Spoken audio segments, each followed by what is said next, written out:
Et chaque semaine, le cinéma Pronce-et-Cartier avec Thomas Lécuyer qui vous présente les sorties cinéma de cette semaine. Bonjour Thomas Lécuyer. Salut Philippe. Merci d'être avec nous. Vous avez mis un t-shirt de circonstance. J'ai mis un t-shirt de circonstance pour rendre hommage à un des plus grands producteurs que la musique du XXe siècle est connu. Mr. Quincy. Effectivement. Allez, parlons cinéma avec Louise Violet. Oui, on commence ce journal. Les sorties avec un nouveau rôle de femme forte pour Alexandra Lamy dans Louise Violet après La Promesse verte qui est sortie l'année dernière. Alors l'actrice se glisse cette fois dans la peau d'une institutrice envoyée en 1889 dans un village de la campagne française pour y imposer l'école de la République, gratuite, obligatoire, laïque, promulguée quelques années auparavant par les lois Jules Ferry.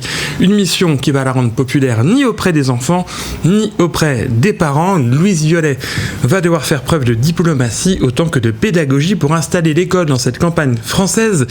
Côté casting, Philippe, on retrouve notamment aux côtés d'Alexandra Lamy Grégory Gadebois dans ce film historique signé Éric Bénard, à qui l'on doit notamment Délicieux, un autre film qui nous plongeait au cœur de l'histoire de France avec l'histoire romancée de l'invention du tout premier restaurant à l'aube de la Révolution française avec déjà son acteur fétiche Grégory Gadebois.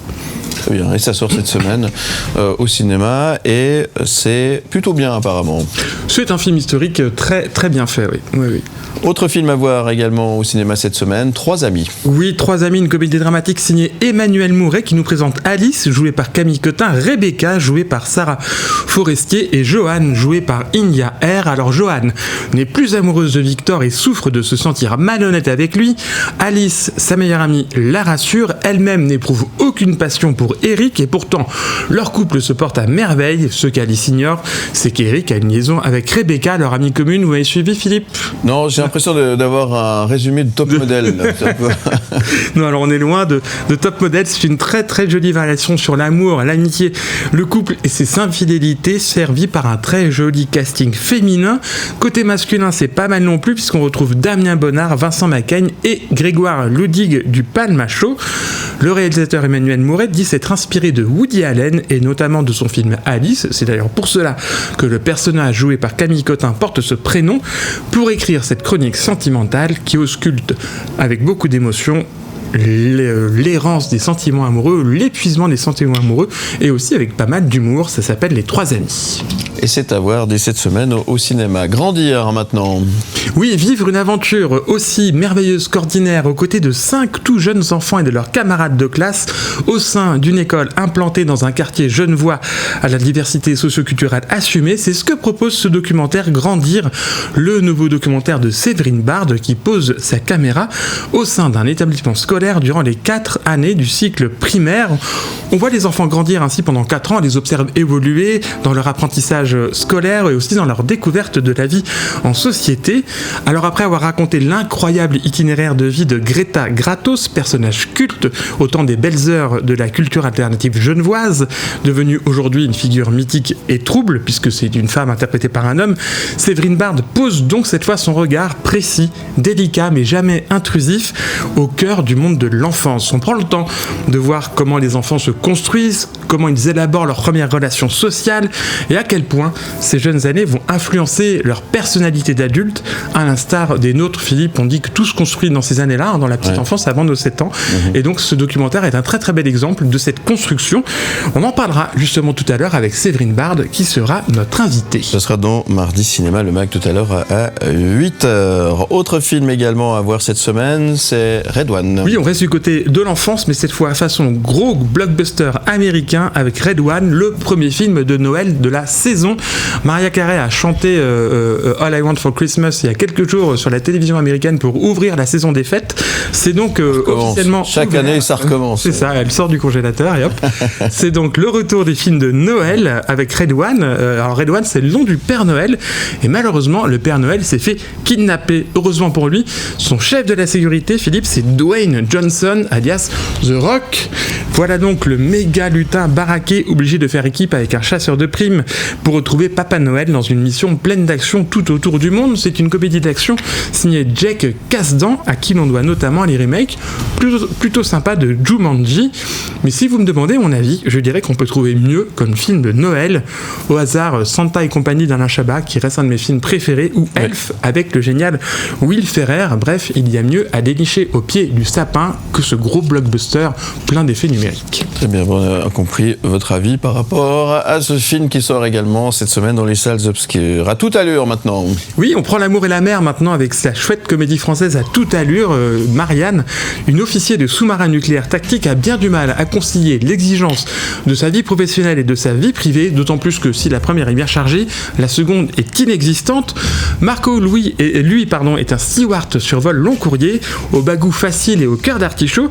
Il s'amourage de la militaire au détour d'une escale, et Marianne, qui n'a pas que ça à faire, lui dit qu'il peut toujours courir.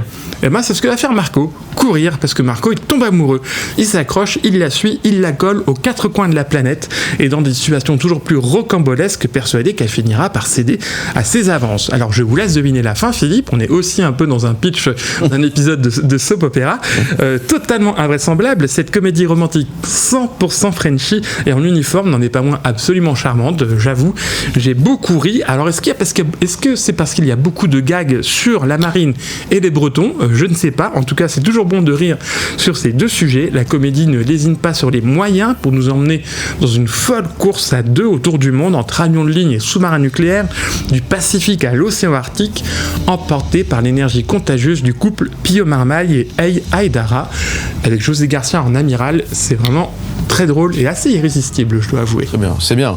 C'est bien, moi j'ai trouvé ça super. Vous êtes marré, bon, c'est important. Allez, on va terminer avec... The Substance, c'est mon coup de cœur de la semaine, le film de Coralie Farja, un film qui a fait couler autant d'encre dans la presse qu'à l'écran. Alors The Substance nous raconte l'histoire d'une actrice vieillissante et nostalgique du sommet de sa gloire qui décide de prendre un produit qui va générer un double d'elle-même en plus jeune, en plus belle et en plus sexy. Mais seulement voilà, la jeune et parfaite créature va bientôt vouloir être plus qu'un simple double rajeuni. Volontiers tape à l'œil et tapageur, The Substance a fait sensation à Cannes en raflant le prix du scénario. Le film a aussi permis l'incroyable comeback de Debbie Moore dans un rôle jusque-boutiste bouleversant et pousser les spectateurs à sortir des projections avant la fin tant le film est gore. Alors il faut s'accrocher, faut avoir les tripes bien rangées au fond de son pantalon parce que ça peut c'est vraiment... Faut pas aller manger avant d'aller voir le film. Non, en fait. Faut pas aller manger avant d'aller voir le film. Il faut dire que le film est vénère et la réalisatrice Coralie Farja est vénère aussi. C'est un film de rage, The Substance, de rage et de colère contre le male gaze, le regard masculin sur le corps des femmes, contre le patriarcat, contre le culte de l'apparence, contre le narcissisme et le jeunisme. À une époque où tout Internet et tous les réseaux sociaux semblent être obsédés par les corps parfaits, si possible dénudés et si possible de jeunes femmes de moins de 25 ans, et ben la réalisatrice elle va dégommer ce culte de la perfection avec un récit totalement pyromane qui va consumer et détruire tous ces personnages un à un dans une allégorie outrancière, très très gore et avec aussi beaucoup d'humour. Le film est à ne pas mettre entre toutes les mains, mais le propos du film est résolument sain et salvateur. Ça fait du bien de voir un film qui parle de ça, qui envoie tout dégommer et tout balader à propos de l'apparence. Voir Demi Moore dégommer son double justement à coups notamment, et c'est vrai ce que je vous dis, d'aligot, de poulet rôti et d'andouillettes, ça n'a pas de prix, même quand les corps explosent façon puzzle et que ça gicle de partout, le gras, le sang, les tripes, la chair. Bref, dans The Substance, la belle est la bête. Et ça, c'est votre coup de cœur de la semaine. Ah oui, moi j'ai trouvé ça. C'est sidérant. Ouais, c'est bien vendu. On s'accroche à son fauteuil. C'est une offre radicale, mais c'est vraiment un film à voir, je pense. Ouais. Il faut aller voir ce film. Encore une fois, faut pas avoir mangé avant. Où tu veux.